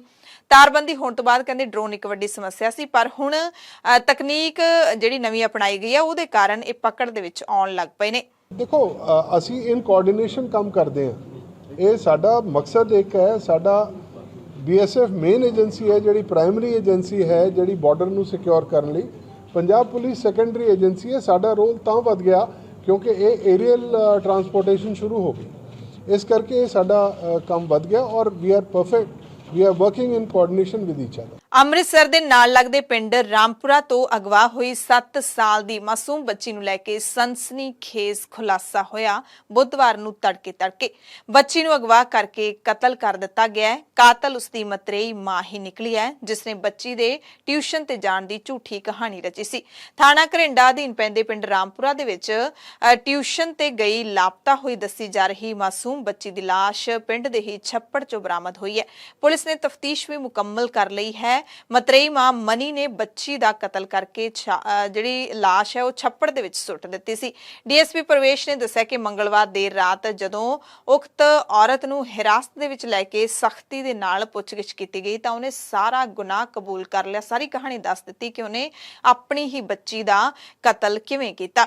ਬਾਅਦ ਵਿੱਚ ਬੱਚੀ ਦੀ ਲਾਸ਼ ਉਸ ਦੇ ਵੱਲੋਂ ਦੱਸੇ ਹੋਏ ਥਾਂ ਤੋਂ ਬਰਾਮਦ ਵੀ ਪੁਲਿਸ ਨੇ ਕਰ ਲਈ। ਸਟੈਪ ਮਦਰ ਆ ਉਹ ਮੇਨ ਮੁਲਜ਼ਮ ਉਹਦੇ ਚ ਸਾਹਮਣੇ ਆਈ ਆ ਔਰ ਉਹਦੀ ਨਿਸ਼ਾਨਦੇਹੀ ਤੇ ਹੀ ਪਹਿਲਾਂ ਅਸੀਂ ਇਹਨੂੰ ਰਿਕਵਰ ਕੀਤਾ ਬੱਚੀ ਦੀ ਬਾਡੀ ਨੂੰ। ਉਸ ਤੋਂ ਬਾਅਦ ਫਿਰ ਤੁਸੀਂ ਦੇਖਿਆ ਵੀ ਜਦੋਂ ਕੇਸ ਟ੍ਰੇਸ ਹੋ ਗਿਆ, ਉਹਦੀ ਬਾਡੀ ਵੀ ਰਿਕਵਰ ਹੋ ਗਈ ਬੱਚੀ ਦੀ। ਫਿਰ ਉਹ ਸੀਸੀਟੀਵੀ ਫੁਟੇਜਸ ਵੀ ਆਈ ਜਿਹਦੇ 'ਚ ਉਹ ਮਾਂ ਉਹਨੂੰ ਲੈ ਕੇ ਜਾ ਰਹੀ ਹੈ ਜੀ। ਸੋ ਇਹਦੇ 'ਚ ਹਾਲੇ ਤੱਕ ਸਾਰੀ ਇਨਵੈਸਟੀਗੇਸ਼ਨ ਚੱਲ ਰਹੀ ਹੈ ਕਿਉਂਕਿ ਰਾਤ ਲੇਟ ਤੱਕ ਹੀ ਸਾਰਾ ਅਸੀਂ ਕਲੀਅਰ ਕੀਤਾ ਹੈ। ਇਹਦੇ 'ਚ 2 ਲੇਡੀਜ਼ ਨੂੰ ਅਸੀਂ ਕਾਬੂ ਕੀਤਾ ਹੋਇਆ ਤੇ ਬਾਕੀ ਜੋ ਵੀ ਇਨਵੈਸਟੀਗੇਸ਼ਨ ਦਾ ਹੋਊਗਾ ਅਸੀਂ ਅੱਗੇ ਦੱਸਾਂਗੇ। ਮਾਰਿਆ ਕਿਵੇਂ ਸੀ ਸਰ? ਮਾਰਿਆ ਉਹ ਬੱਚੀ ਦੇ ਸਿਰ ਤੇ ਉਹ ਜਿਹੜਾ ਉੱਥੇ ਆਪਣਾ ਘਰ ਦੇ ਵਿੱਚ ਘੋਟਣਾ ਟਾਈਪ ਜਿਹਾ ਹੁੰਦਾ ਜਿੰਨਾ ਕਰਦੇ ਕਿਚਨ ਦੇ ਵਿੱਚ, ਉਹ ਸਿਰ 'ਚ ਮਾਰ ਕੇ ਉਹਨੂੰ ਬੱਚੀ ਨੂੰ ਮਾਰ। ਦਰਅਸਲ ਸੋਮਵਾਰ ਦੀ ਰਾਤ ਨੂੰ 7 ਸਾਲ ਦੀ ਬੱਚੀ ਅਬਿਰੋਜ਼ ਜੋਤ ਕੌਰ ਦੇ ਅਗਵਾ ਹੋਣ ਦਾ ਮਾਮਲਾ ਸਾਹਮਣੇ ਆਇਆ ਸੀ। ਅਗਵਾ ਕਰਨ ਵਾਲਿਆਂ ਦੀ ਸੀਸੀਟੀਵੀ ਫੁਟੇਜ ਵੀ ਸਾਹਮਣੇ ਆਈ ਸੀ। ਕਤਲ ਦੀ ਕਹਾਣੀ ਵੀ ਹੈਰਾਨ ਕਰਨ ਵਾਲੀ ਹੈ। ਪੁਲਿਸ ਦੀ ਜਾਂਚ ਵਿੱਚ ਖੁਲਾਸਾ ਹੋਇਆ ਕਿ ਮਤਰੇਈ ਮਾਂ ਨੇ ਬੱਚੀ ਦੇ ਸਿਰ 'ਚ ਘੋਟਣਾ ਮਾਰ ਕੇ ਮਾਰ ਦਿੱਤਾ ਤੇ ਇਸ ਕੰਮ ਦੇ ਵਿੱਚ ਉਸ ਦੀ ਇੱਕ ਨੇੜਲੇ ਰਿਸ਼ਤੇਦਾਰ ਨੇ ਮਦਦ ਵੀ ਕੀਤੀ। ਕਤਲ ਤੋਂ ਬਾਅਦ ਲਾਸ਼ ਨੂੰ ਬਾਲਟੀ ਵਿੱਚ ਪਾ ਕੇ ਪਿੰਡ ਦੇ ਛੱਪੜ 'ਚ ਸੁੱਟ ਦਿੱਤਾ। ਮਤਰੇਈ ਮਾਂ ਨੇ ਹੀ 7 ਸਾਲ ਦੀ ਕੁੜੀ ਨੂੰ 2 ਮੋਟਰਸਾਈਕਲ ਸਵਾਰਾਂ ਦੇ ਵੱਲੋਂ ਅਗਵਾ ਕਰਨ ਦਾ ਡਰਾਮਾ ਵੀ ਰਚਿਆ ਸੀ। ਫਿਰ ਖੁਦ ਹੀ ਬੱਚੀ ਦੇ ਟਿਊਸ਼ਨ ਤੇ ਗਈ ਹੋਣ ਦੀ ਜਾਣਕਾਰੀ ਵੀ ਇਸੇ ਨੇ ਦਿੱਤੀ ਤੇ ਰੋਣ ਧੋਣ ਦਾ ਡਰਾਮਾ ਵੀ ਕੀਤਾ ਸੀ। ਪੁਲਿਸ ਨੂੰ ਉਦੋਂ ਸ਼ੱਕ ਹੋਇਆ ਜਦੋਂ ਉਹ ਇਸੇ ਟਿਊਸ਼ਨ ਵਾਲੇ ਸਮੇਂ ਦਰਮਿਆਨ ਸੀਸੀਟੀਵੀ ਦੇ ਵਿੱਚ ਭਾਰੀ ਬਾਲਟੀ ਜਿਵੇਂ ਆਪਾਂ ਭਾਰੀ ਚੀਜ਼ ਚੁੱਕਦੇ ਆ ਪਤਾ ਲੱਗ ਜਾਂਦਾ ਕਿ ਬੰਦੇ ਦੇ ਹੱਥ ਵਿੱਚ ਜੋ ਭਾਂਡਾ ਫੜਿਆ ਹੋਇਆ ਉਹ ਭਾਰੀ ਹੈ ਤੇ ਉਹਦੀ ਤੋਰ ਹੈ ਜਿਹੜੀ ਉਹਦੇ 'ਚ ਥੋੜਾ ਫਰਕ ਪੈ ਜਾਂਦਾ ਹੈ। ਫਿਰ ਜਦੋਂ ਖਾਲੀ ਬਾਲਟੀ ਤੁਸੀਂ ਚੱਕ ਕੇ ਲੈ ਕੇ ਆਉਂਦੇ ਹੋ ਫਿਰ ਤੁਹਾਡੀ ਤੋਰ ਹੋਰ ਤਰ੍ਹਾਂ ਹੁੰਦੀ ਹੈ। ਸੋ ਸੀਸੀਟੀਵੀ ਦੇ ਵਿੱਚ ਉਹਦਾ ਜਾਣਾ ਤੇ ਆਉਣਾ ਦੋਵੇਂ ਕੈਦ ਹੋ ਗਏ। ਉਸ ਤੋਂ ਬਾਅਦ ਫਿਰ ਪੁਲਿਸ ਨੇ ਉਸ ਨੂੰ ਦਬੋਚਿਆ। ਪਹਿਲਾਂ ਤਾਂ ਮੰਨਦੀ ਨਹੀਂ ਸੀ, ਫਿਰ ਜਦੋਂ ਸਖਤੀ ਦੇ ਨਾਲ ਦਬਕਾ ਮਾਰ ਕੇ ਪੁੱਛਿਆ ਤੇ ਸਾਰਾ ਸੱਚ ਉਗਲ ਦਿੱਤਾ। ਉਸ ਤੋਂ ਪਹਿਲਾਂ ਮੰਗਲਵਾਰ ਨੂੰ ਪੀੜਤ ਬੱਚੀ ਦੇ ਪਿਤਾ ਅਜੀਤ ਸਿੰਘ ਨੇ ਦੱਸਿਆ ਸੀ ਕਿ ਅਬਿਰੋਜ਼ ਜੋਤ ਕੌਰ 15 ਮਈ ਨੂੰ ਸ਼ਾਮ 4 ਵਜੇ ਦੇ ਕਰੀਬ ਘਰੋਂ ਟਿਊਸ਼ਨ ਪੜ੍ਹਨ ਦੇ ਲਈ ਗਈ ਸੀ। ਇਹ ਵੀ ਪਿਤਾ ਨੂੰ ਦਰਅਸਲ ਉਹ ਬੱਚੀ ਦੀ ਜਿਹੜੀ ਮਤਰੇਈ ਮਾਂ ਸੀ ਉਸੇ ਨੇ ਹੀ ਦੱਸਿਆ ਸੀ। ਉਸ ਤੋਂ ਬਾਅਦ ਕਹਿੰਦੇ ਘਰੇ ਵਾਪਸ ਨਹੀਂ ਆਈ ਤੇ ਫਿਰ ਜਦੋਂ ਟਿਊਸ਼ਨ ਵਾਲੀ ਟੀਚਰ ਦਾ ਫੋਨ ਆਇਆ ਘਰੇ ਕਿ ਬੱਚੀ ਕਿਉਂ ਨਹੀਂ ਪਹੁੰਚੀ, ਉਸ ਤੋਂ ਬਾਅਦ ਫਿਰ ਸਾਰੇ ਘਰਦਿਆਂ ਨੂੰ ਭਾਜੜ ਪਈ ਤੇ ਫਿਰ ਉਹਦੀ ਭਾਲ ਸ਼ੁਰੂ ਕੀਤੀ ਗਈ। ਪੁਲਿਸ ਨੂੰ ਇਤਲਾਹ ਦਿੱਤੀ ਗਈ। ਪੁਲਿਸ ਨੇ ਜਾਂਚ ਦੌਰਾਨ ਪਿੰਡ ਦੇ ਹਰ ਘਰ ਦੀ ਤਲਾਸ਼ੀ ਲਈ। ਬੱਚੀ ਜਿੱਥੇ ਟਿਊਸ਼ਨ ਜਾਂਦੀ ਸੀ ਉਸ ਥਾਂ ਦੇ ਆਲੇ ਦੁਆਲੇ ਲੱਗੇ ਸੀਸੀਟੀਵੀ ਕੈਮਰਿਆਂ ਦੀ ਸਕੈਨਿੰਗ ਕੀਤੀ। ਫੁਟੇਜ ਦੇ ਵਿੱਚ ਇੱਕ ਬਾਈਕ ਸਵਾਰ ਬੱਚੀ ਨੂੰ ਉਸ ਰਸਤੇ ਦੇ ਵਿੱਚ ਆਪਣੇ ਨਾਲ ਲਿਜਾਂਦਾ ਵੀ ਦਿਖਾਈ ਦੇ ਰਿਹਾ ਹੈ ਜਦੋਂ ਪੜ੍ਹਾਈ ਦੇ ਲਈ ਜਾਂਦੀ ਹੈ। ਬੱਚੀ ਨੂੰ ਅਗਵਾ ਕਰਨ ਵਾਲੇ ਵਿਅਕਤੀ ਤੇ ਔਰਤ ਨੇ ਆਪਣੇ ਮੂੰਹ ਢੱਕੇ ਹੋਏ ਸਨ, ਪਰ ਇਹ ਸਾਰਾ ਕੁਝ ਇੱਕ ਡਰਾਮੇ ਦਾ ਹਿੱਸਾ ਸੀ ਤਾਂ ਕਿ ਪੁਲਿਸ ਨੂੰ ਲੱਗ ਸਕੇ ਕਿ ਕੋਈ ਉਸ ਨੂੰ ਅਗਵਾ ਕਰਕੇ ਲੈ ਗਿਆ ਹੈ। ਪਰ ਸਾਰੀ ਜਿਹੜੀ ਵਾਰਦਾਤ ਹੈ, ਸਾਰੀ ਇੱਕ ਕਹਾਣੀ ਹੈ ਬੱਚੀ ਦੇ ਕਤਲ ਦੀ ਕਹਾਣੀ, ਉਸ ਤੋਂ ਪਰਦਾ ਉੱਠ ਗਿਆ ਹੈ। ਇਸ ਤੋਂ ਪਹਿਲਾਂ ਇੱਕ ਦਿਨ ਪਹਿਲਾਂ ਪਿਤਾ ਨੇ ਹੀ ਇਹ ਦੋਸ਼ ਲਾਏ ਸੀ ਕਿ ਪਹਿਲੀ ਪਤਨੀ ਤੇ ਉਹਨੂੰ ਸ਼ੱਕ ਹੈ। ਦਰਅਸਲ 2 ਵਿਆਹ ਹੋਏ ਸੀ ਤੇ ਇਹ ਬੱਚੀ ਪਹਿਲੇ ਵਿਆਹ ਦੀ ਸੀ ਤੇ ਉਸਨੇ ਪਹਿਲੇ ਵਿਆਹ ਦੀ ਜਿਹੜੀ ਪਤਨੀ ਸੀ ਉਸ ਤੇ ਹੀ ਸ਼ੱਕ ਜਤਾਇਆ ਸੀ ਕਿ ਉਹ ਬਾਰ-ਬਾਰ ਬੱਚਿਆਂ ਨੂੰ ਮਿਲਣ ਆਉਂਦੀ ਸੀ। ਹੋ ਸਕਦਾ ਹੈ ਕਿ ਉਹੀ ਅਗਵਾ ਕਰਕੇ ਲੈ ਗਈ ਹੋਵੇ, ਪਰ ਦੁਸ਼ਮਣ ਹੈ ਜਿਹੜਾ ਉਹ ਆਪਣੇ ਘਰ ਦੇ ਵਿੱਚ ਹੀ ਨਿਕਲਿਆ। ਫਰੀਦਕੋਟ ਤੋਂ ਸਾਬਕਾ ਕਾਂਗਰਸੀ ਵਿਧਾਇਕ ਕੁਸ਼ਲਦੀਪ ਸਿੰਘ ਢਿੱਲੋਂ ਨੂੰ ਵਿਜੀਲੈਂਸ ਦੇ ਵੱਲੋਂ ਗ੍ਰਿਫਤਾਰ ਕਰਨ ਤੋਂ ਬਾਅਦ ਬੁੱਧਵਾਰ ਨੂੰ ਅਦਾਲਤ ਵਿੱਚ ਪੇਸ਼ ਕੀਤਾ ਗਿਆ। ਵਿਜੀਲੈਂਸ ਨੇ ਕਿੱਕੀ ਦੇ 2 ਹੋਰ ਸਾਥੀਆਂ ਖਿਲਾਫ ਵੀ ਕੇਸ ਦਰਜ ਕੀਤਾ ਹੈ, ਜਿਨ੍ਹਾਂ ਦੇ ਨਾਮ ਤੇ ਕਿੱਕੀ ਨੇ ਕਾਫੀ ਜਾਇਦਾਦ ਖਰੀਦੀ। ਹੁਣ ਤੱਕ ਦੀ ਜਾਂਚ ਵਿੱਚ ਸਾਹਮਣੇ ਆਇਆ ਕਿ 5 ਸਾਲਾਂ ਦੇ ਵਿੱਚ ਕਿੱਕੀ ਢਿੱਲੋਂ ਨੇ ਆਪਣੀ ਆਮਦਨ ਤੋਂ 245% ਵੱਧ ਖਰਚਾ ਕੀਤਾ ਹੈ। ਵਿਜੀਲੈਂਸ ਨੇ ਜਾਂਚ 1 ਅਪ੍ਰੈਲ 2017 ਤੋਂ 31 ਮਾਰਚ 2022 ਦੇ ਵਿਚਾਲੇ 5 ਸਾਲਾਂ ਦੀ ਕੀਤੀ ਹੈ। ਉਧਰ ਸੂਬਾ ਕਾਂਗਰਸ ਪ੍ਰਧਾਨ ਰਾਜਾ ਬੜਿੰਗ ਕਿੱਕੀ ਢਿੱਲੋਂ ਦੇ ਬਚਾਅ ਦੇ ਲਈ ਦੂਸਰੇ ਦਿਨ ਅੱਗੇ ਆਏ ਨੇ। ਉਹਨਾਂ ਨੇ ਮਾਨ ਸਰਕਾਰ ਤੇ ਬਦਲਾਖੋਰੀ ਦਾ ਇਲਜ਼ਾਮ ਲਾਇਆ ਹੈ। ਉਧਰ ਭ੍ਰਿਸ਼ਟਾਚਾਰ ਦੇ ਮਾਮਲੇ ਦੇ ਵਿੱਚ ਫਸੇ ਹੋਏ ਇੱਕ ਹੋਰ ਕਾਂਗਰਸੀ ਲੀਡਰ ਤੇ ਪੰਜਾਬ ਦੇ ਸਾਬਕਾ ਕੈਬਨਿਟ ਮੰਤਰੀ ਸਾਧੂ ਸਿੰਘ ਧਰਮਸੋਤ ਦੀ ਜ਼ਮਾਨਤ ਤੇ ਹਾਈ ਕੋਰਟ ਨੇ ਫੈਸਲਾ ਰਾਖਵਾਂ ਰੱਖ ਲਿਆ। ਹਾਲੇ ਤੱਕ ਜ਼ਮਾਨਤ ਨਹੀਂ ਮਿਲੀ ਹੈ। ਇਸ ਤੋਂ ਪਹਿਲਾਂ ਹੇਠਲੀ ਅਦਾਲਤ ਨੇ 5 ਮਾਰਚ ਨੂੰ ਧਰਮਸੋਤ ਦੀ ਜ਼ਮਾਨਤ ਦੀ ਅਪੀਲ ਰੱਦ ਕਰ ਦਿੱਤੀ ਸੀ। ਪੰਜਾਬ ਵਿਜੀਲੈਂਸ ਨੇ ਆਮਦਨ ਤੋਂ ਵੱਧ ਜਾਇਦਾਦ ਦੇ ਮਾਮਲੇ ਵਿੱਚ ਪਰਚਾ ਦਰਜ ਕਰਕੇ 6 ਫਰਵਰੀ ਨੂੰ ਧਰਮਸੋਤ ਨੂੰ ਫੜਿਆ ਸੀ। ਇਸ ਤੋਂ ਪਹਿਲਾਂ ਸਾਧੂ ਸਿੰਘ ਧਰਮਸੋਤ ਦਾ ਨਾਮ ਜੰਗਲਾਤ ਘਪਲੇ ਦੇ ਵਿੱਚ ਵੀ ਸਾਹਮਣੇ ਆ ਚੁੱਕਿਆ ਹੈ। ਇਸ ਮਾਮਲੇ ਦੇ ਵਿੱਚ ਵੀ ਧਰਮਸੋਤ ਨੂੰ ਗ੍ਰਿਫਤਾਰ ਕੀਤਾ ਗਿਆ ਸੀ, ਹਾਲਾਂਕਿ ਬਾਅਦ ਵਿੱਚ ਜ਼ਮਾਨਤ ਮਿਲ ਗਈ ਸੀ। ਉੱਤਰਾਖੰਡ ਦੀਆਂ ਉੱਚੀਆਂ ਪਹਾੜੀਆਂ ਤੇ ਸਥਿਤ ਗੁਰਦੁਆਰਾ ਸ਼੍ਰੀ ਹੇਮਕੁੰਟ ਸਾਹਿਬ ਦੀ ਸਾਲਾਨਾ ਯਾਤਰਾ ਦੇ ਲਈ ਸ਼ਰਧਾਲੂਆਂ ਦਾ ਪਹਿਲਾ ਜਥਾ 17 ਮਈ ਨੂੰ ਗੁਰਦੁਆਰਾ ਰਿਸ਼ੀਕੇਸ਼ ਤੋਂ ਰਵਾਨਾ ਹੋ ਗਿਆ ਹੈ। ਸਿੱਖਾਂ ਦੇ ਪਵਿੱਤਰ ਤੀਰਥ ਸਥਾਨ ਮੰਨੇ ਜਾਂਦੇ ਹੇਮਕੁੰਟ ਸਾਹਿਬ ਦੀ ਯਾਤਰਾ ਰਸਮੀ ਤੌਰ ਤੇ 20 ਮਈ ਨੂੰ ਸ਼ੁਰੂ ਹੋਵੇਗੀ, ਯਾਨੀ ਕਿ ਕਿਵਾੜ 20 ਮਈ ਨੂੰ ਖੁੱਲਣਗੇ।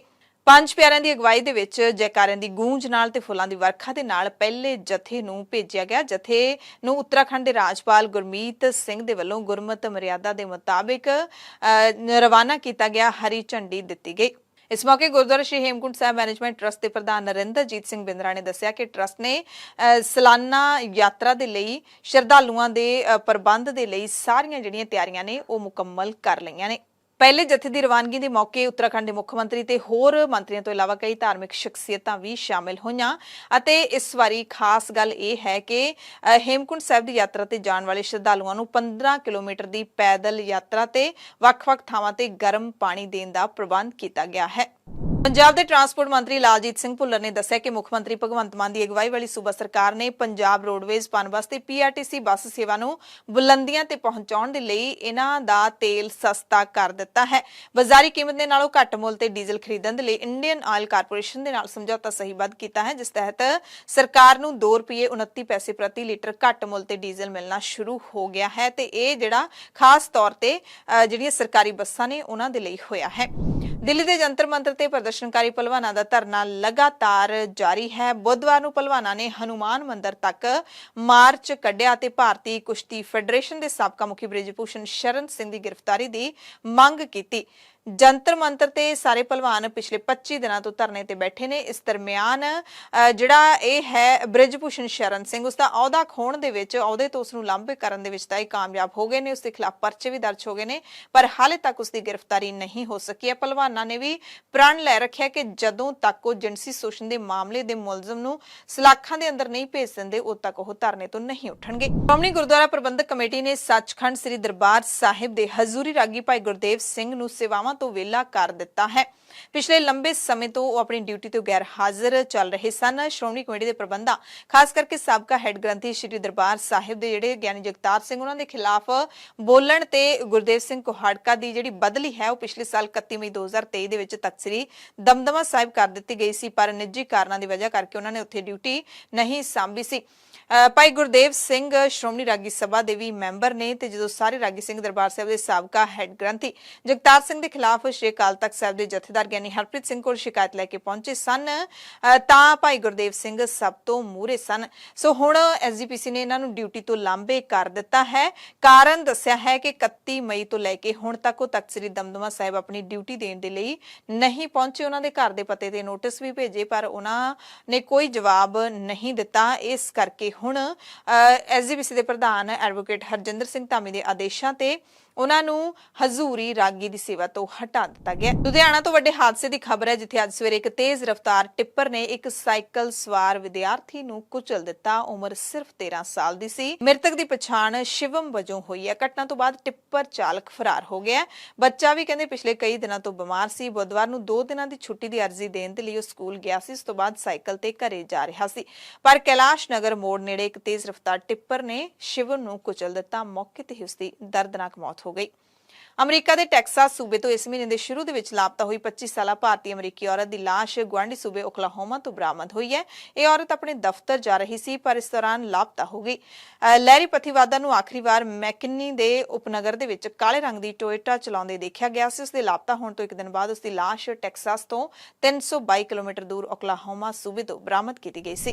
ਬੁਲੇਟਿਨ ਦੇ ਵਿੱਚ ਕੁਝ ਖਾਸ ਤੇ ਵੱਡੀਆਂ ਖਬਰਾਂ ਪੂਰੇ ਭਾਰਤ ਅਤੇ ਪੂਰੀ ਦੁਨੀਆ ਤੋਂ। ਪੂਰੇ ਭਾਰਤ ਦੀਆਂ ਖਬਰਾਂ ਦੇ ਵਿੱਚ ਸਭ ਤੋਂ ਅਹਿਮ ਖਬਰ ਕਰਨਾਟਕਾ ਦੀ ਨਵੀਂ ਸਰਕਾਰ ਦੇ ਨਾਲ ਹੀ ਜੁੜੀ ਹੋਈ ਹੈ, ਜਿੱਥੇ ਕਾਂਗਰਸ ਨੇ ਸਰਕਾਰ ਬਣਾਈ ਹੈ ਪਰ ਹਾਲੇ ਤੱਕ ਵਿਧਾਇਕ ਦਲ ਦਾ ਲੀਡਰ ਨਹੀਂ ਚੁਣਿਆ ਗਿਆ, ਯਾਨੀ ਕਿ ਹਾਲੇ ਤੱਕ ਮੁੱਖ ਮੰਤਰੀ ਦਾ ਨਾਮ ਫਾਈਨਲ ਨਹੀਂ ਹੋ ਸਕਿਆ। ਹਾਲਾਂਕਿ ਸਿੱਧਰਮਈਆ ਕਰਨਾਟਕਾ ਦੇ ਅਗਲੇ ਮੁੱਖ ਮੰਤਰੀ ਬਣ ਸਕਦੇ ਨੇ, ਇਸ ਦੀ ਚਰਚਾ ਜ਼ੋਰਾਂ ਤੇ ਚੱਲ ਰਹੀ ਹੈ। ਕਾਂਗਰਸ ਵਿਧਾਇਕ ਦਲ ਦੇ ਆਗੂ ਦੀ ਚੋਣ ਲਈ ਹਾਲੇ ਤੱਕ ਕਾਂਗਰਸ ਦੇ ਵਿੱਚ ਵਿਚਾਰ ਵਟਾਂਦਰਾ ਹੀ ਚੱਲ ਰਿਹਾ ਹੈ। ਅੱਜ ਕੱਲ ਫੈਸਲਾ ਹੋ ਸਕਦਾ ਹੈ, ਕਦੋਂ ਵੀ ਹੋ ਸਕਦਾ ਹੈ। ਅਗਲੇ 48 ਤੋਂ 72 ਘੰਟਿਆਂ ਦੇ ਵਿੱਚ ਸੂਬੇ ਦੇ ਅੰਦਰ ਨਵੀਂ ਕੈਬਨਿਟ ਹੋਵੇਗੀ। ਪਾਰਟੀ ਦੇ ਜਨਰਲ ਸਕੱਤਰ ਅਤੇ ਕਰਨਾਟਕਾ ਇੰਚਾਰਜ ਰਣਦੀਪ ਸੁਰਜੇਵਾਲਾ ਨੇ ਕਿਹਾ ਹੈ ਕਿ ਬੀਜੇਪੀ ਦੇ ਵੱਲੋਂ ਫੈਲਾਈਆਂ ਜਾ ਰਹੀਆਂ ਅਫਵਾਹਾਂ ਤੇ ਧਿਆਨ ਦੇਣ ਦੀ ਲੋੜ ਨਹੀਂ ਹੈ, ਕਿਉਂਕਿ ਹਾਲੇ ਕੋਈ ਫੈਸਲਾ ਨਹੀਂ ਲਿਆ ਗਿਆ।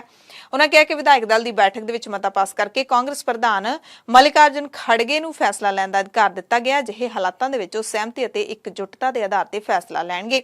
ਜਦਕਿ ਟੀਵੀ ਰਿਪੋਰਟਾਂ ਦੇ ਮੁਤਾਬਿਕ ਸਿੱਧਰਮਈਆ ਕਰਨਾਟਕਾ ਦੇ ਅਗਲੇ ਮੁੱਖ ਮੰਤਰੀ ਬਣ ਸਕਦੇ ਨੇ। ਸਿੱਧਰਮਈਆ ਨੇ ਅੱਜ ਰਾਹੁਲ ਗਾਂਧੀ ਦੇ ਨਾਲ ਮੁਲਾਕਾਤ ਵੀ ਕੀਤੀ। ਇਹ ਮੁਲਾਕਾਤ ਸਿੱਧਰਮਈਆ ਦੀ ਕਾਂਗਰਸ ਪ੍ਰਧਾਨ ਮਲਿਕਾਰਜੁਨ ਖੜਗੇ ਦੇ ਨਾਲ ਉਹਨਾਂ ਦੀ ਰਿਹਾਇਸ਼ ਤੇ ਹੋਈ ਮੁਲਾਕਾਤ ਤੋਂ ਇੱਕ ਦਿਨ ਬਾਅਦ ਹੋਈ ਹੈ। ਕਰਨਾਟਕਾ ਪ੍ਰਦੇਸ਼ ਕਾਂਗਰਸ ਦੇ ਪ੍ਰਧਾਨ ਡੀਕੇ ਸ਼ਿਵ ਕੁਮਾਰ ਦੇ ਵੀ ਰਾਹੁਲ ਗਾਂਧੀ ਨਾਲ ਮਿਲਣ ਦੀਆਂ ਖਬਰਾਂ ਚੱਲਦੀਆਂ ਰਹੀਆਂ। ਦੂਸਰੇ ਪਾਸੇ ਕਾਂਗਰਸ ਦੇ ਦਰਮਿਆਨ ਜਿਹੜੇ ਮੀਟਿੰਗਾਂ ਦੇ ਦੌਰ ਚੱਲ ਰਹੇ ਨੇ, ਉਸ ਨੂੰ ਬੀਜੇਪੀ ਨੇ ਸਰਕਸ ਦੱਸਿਆ। ਇਸ ਦਾ ਜਵਾਬ ਕਾਂਗਰਸ ਨੇ ਭਾਜਪਾ ਦੇ ਵੱਲੋਂ ਪਿਛਲੇ ਸਮੇਂ ਮੁੱਖ ਮੰਤਰੀਆਂ ਦੀ ਚੋਣ ਲਈ ਲਏ ਗਏ ਸਮੇਂ ਦਾ ਹਵਾਲਾ ਦਿੰਦਿਆਂ ਕਿਹਾ ਕਿ ਤੁਸੀਂ ਵੀ ਇਹੀ ਕਰਦੇ ਰਹੇ ਹੋ। ਕਾਂਗਰਸ ਦੇ ਜਨਰਲ ਸਕੱਤਰ ਜੈਰਾਮ ਰਮੇਸ਼ ਨੇ ਟਵੀਟ ਕੀਤਾ ਕਿ ਮੈਂ ਉਹਨਾਂ ਲੋਕਾਂ ਦੀ ਯਾਦ ਨੂੰ ਤਾਜ਼ਾ ਕਰਨਾ ਚਾਹੁੰਦਾ ਜੋ ਪ੍ਰਧਾਨ ਮੰਤਰੀ ਦੀ ਤਾਰੀਫ ਕਰ ਰਹੇ ਨੇ। 2017 ਦੇ ਯੂਪੀ ਵਿਧਾਨ ਸਭਾ ਚੋਣਾਂ ਦੇ ਨਤੀਜੇ 11 ਮਾਰਚ ਨੂੰ ਆਏ, ਪਰ 8 ਦਿਨਾਂ ਬਾਅਦ 19 ਮਾਰਚ ਨੂੰ ਯੋਗੀ ਆਦਿੱਤਿਆਨਾਥ ਮੁੱਖ ਮੰਤਰੀ ਚੁਣੇ ਗਏ।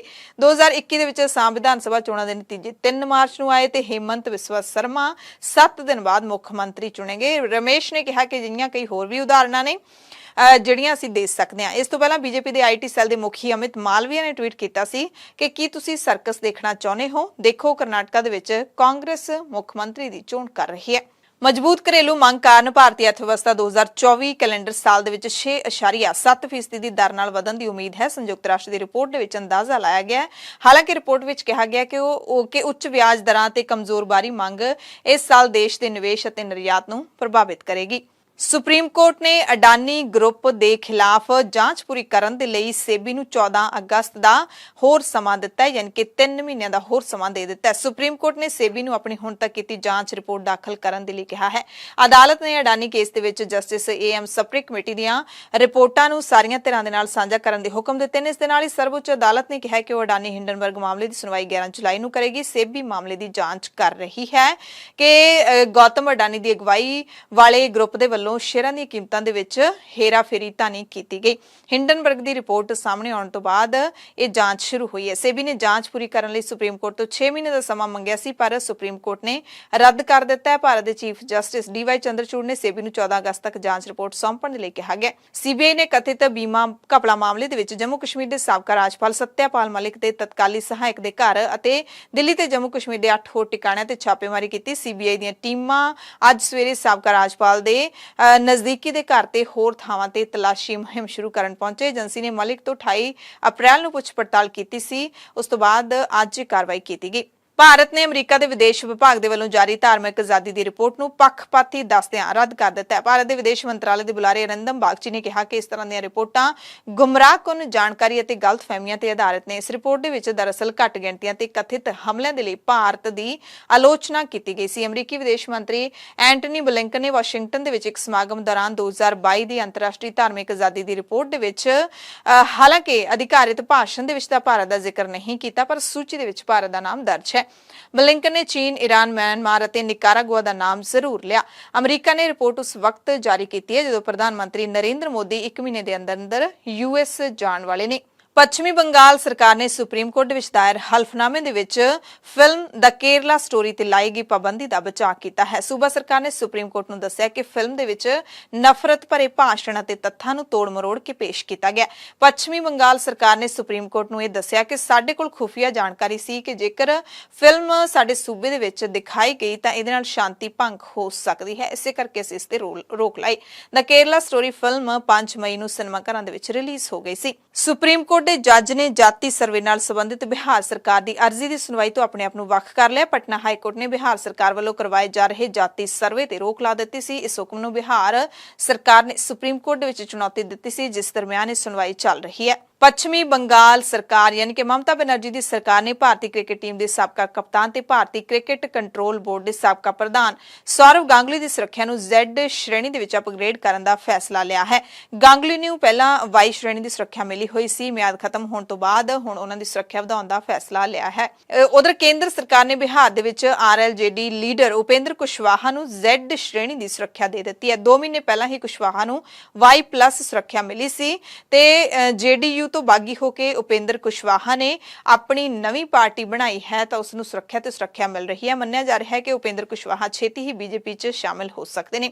CBI ਨੇ ਆਜ਼ਾਦ ਪੱਤਰਕਾਰ ਯਾਨੀ ਕਿ ਫ੍ਰੀਲਾਂਸ ਪੱਤਰਕਾਰ ਵਿਵੇਕ ਰਘੁਵੰਸ਼ੀ ਅਤੇ ਸਾਬਕਾ ਨੇਵੀ ਕਮਾਂਡਰ ਆਸ਼ੀਸ਼ ਪਾਠਕ ਨੂੰ ਗ੍ਰਿਫਤਾਰ ਕੀਤਾ ਹੈ। ਇਹ ਗ੍ਰਿਫਤਾਰੀ ਕੌਮੀ ਸੁਰੱਖਿਆ ਦੇ ਲਿਹਾਜ਼ ਨਾਲ ਸੰਵੇਦਨਸ਼ੀਲ ਜਾਣਕਾਰੀ ਇਕੱਠੀ ਕਰਨ ਤੇ ਦੂਸਰੇ ਦੇਸ਼ਾਂ ਦੀਆਂ ਖੁਫੀਆ ਏਜੰਸੀਆਂ ਨਾਲ ਸਾਂਝੀ ਕਰਨ ਦੇ ਦੋਸ਼ ਵਿੱਚ ਹੋਈ ਹੈ। ਬਾਬਰੀ ਮਸਜਿਦ ਤੇ ਰਾਮ ਮੰਦਿਰ ਮਾਮਲੇ ਦੇ ਵਿੱਚ ਮੁਸਲਿਮ ਪੱਖ ਤੋਂ ਸੁੰਨੀ ਵਕਫ ਬੋਰਡ ਦੇ ਵਕੀਲ ਰਹੇ ਜ਼ਫਰ ਯਾਬ ਜਲਾਨੀ ਦਾ ਦੇਹਾਂਤ ਹੋ ਗਿਆ। ਜਲਾਨੀ 73 ਸਾਲਾਂ ਦੇ ਸਨ। ਪਿਛਲੇ ਕੁਝ ਸਮੇਂ ਤੋਂ ਬਿਮਾਰ ਸਨ। ਆਲ ਇੰਡੀਆ ਮੁਸਲਿਮ ਪਰਸਨਲ ਲਾਅ ਬੋਰਡ ਦੇ ਸਕੱਤਰ ਵੀ ਸਨ।